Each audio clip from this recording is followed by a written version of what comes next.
producer's job is an interesting balance of business and creative. Producer has to be able to manage projects, manage money, people, time, resources, often under pressure. But he also has to have a good creative sense. It's this: a good producer has to know what works, is very important, and just as important, he's got to know how to get it. Okay. Make the connection. Put simply, make the connection is the biggest sales referral program ever.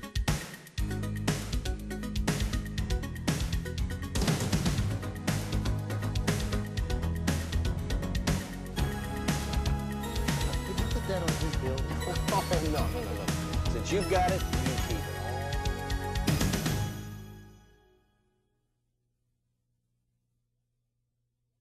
As a director, I try to make my characters real because I feel it's very important to keeping the illusion going on the screen.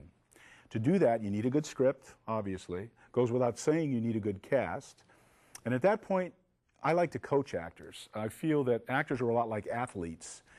They're on for a very short period of time, very short, intense period of time, and they need to be coached to that point of excellence. Of course not. Did you find some things to talk to people about? Yeah, we talked about baseball. Talked about scoreboards and travel. Talked a lot about Hawaii. And books? Yeah, matter of fact, yeah, talked about books. And ceramics? And payphones on airplanes? How did you know? No, we're not going to talk shop today? Well, it was a pretty interesting shop. Yeah, you know, the people here at GTE... Mr. Ryder, it looks good. The tire's still got 10,000 miles or so. Brakes are right on. Oil's clean. Belt's tight. I hate to say it, but come on back in a few months. Thanks a lot. Right.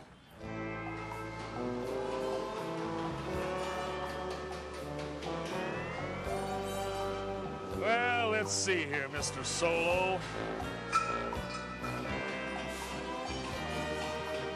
Where shall I start?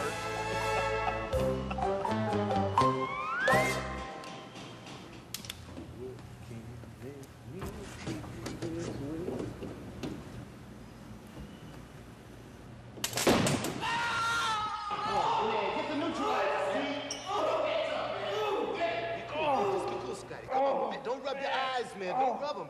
Hey, come on with the solution, man. Okay. Yeah, come on. Come on, put your hands down. All right. Don't rub your eyes, Scott. Come on. I'll get some water. Go ahead. Come on, don't. It'll be all right. In the case of electrolyte splashes to the skin or eyes, I've done 3 news magazine videos. FYI, was a monthly show I did at GT for 3 years. Very fast, very changeable, usually on a minimal budget. We had a stock footage library that kept us going quite a bit, and I wrote and directed a lot of the times myself. But it was a good show. It was very well recognized. I was proud of it. I still am proud of it. Hi, and welcome to a very special issue of FYI. I'm Odie Charles, and this month we're coming to you from GTE West Classic in Ojai, California. We've got plenty of spectators, celebrities, and lots of excitement. And in just a little while, we'll be talking with one of those celebrities about GTE's role here and the value of sports marketing. Emergencies. If one happens to you and a call is made to 911, it'll be answered in a place like this. Today we'll find out exactly what would happen on that call and the role GTE plays in making it a reality. We'll also drop in on a CAP get-together in the Northwest. That's right, CAP, but not as in baseball. And we'll wrap up our series on the power of one with a look at the most important part of the total work environment, you and me. Finally, it's off to Hawaii to celebrate 60 years Hi there. of international I'm John Beck, and this is Santa Barbara. No, not the television series, the real Santa Barbara. In fact, just behind me is the Goleta CO.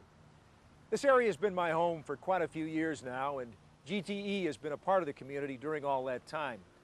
But I was surprised to hear that the competition may be moving in too. And when I say moving in, I don't mean just into town.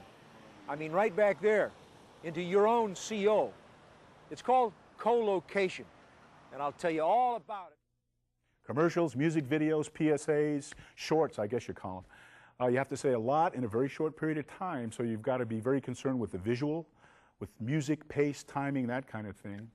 But you've also got to be clear on your design. You've got to have a sense of objectives, of your audience and exactly what it is you're trying to accomplish. Okay. See you guys in the morning. Bye-bye. Hey, John! How's it going? Great. Fine. What took you so long to get home? Honey, welcome home. Hey, baby, how are you? Fine, how you doing? All right, just give this to me now. I'll take it. I'll take the briefcase. Oh, you are such a mess. I can't believe it. I can't believe it. I don't deal with this every time I come home.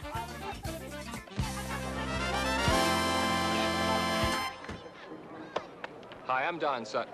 You know, as a kid, I was lucky enough to be able to pursue the sport I love. Lots of kids aren't so lucky, especially kids with cerebral palsy. With a little help from you and I, though, maybe there's some good luck on the way. You see, the United Cerebral Palsy is working on a one-of-a-kind project. They're building 2 specially designed and fully staffed homes for disabled kids and young adults in Ventura County. For many of these young people, it will actually be the first time in their lives they'll be able to live in a home-like environment outside of an institution. I don't know about you, but I think that's pretty great. Now, it's an ambitious project, and there's help coming from various places, but we need your help, too. To find out how you can help, get on the phone now and call 818-782-2211. And thanks from me, the foundation, and especially the kids.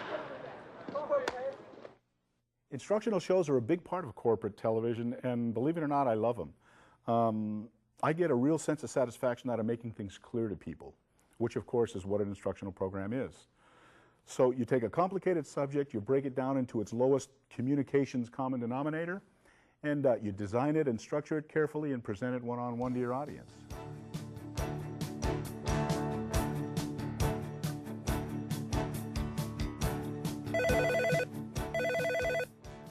Hello?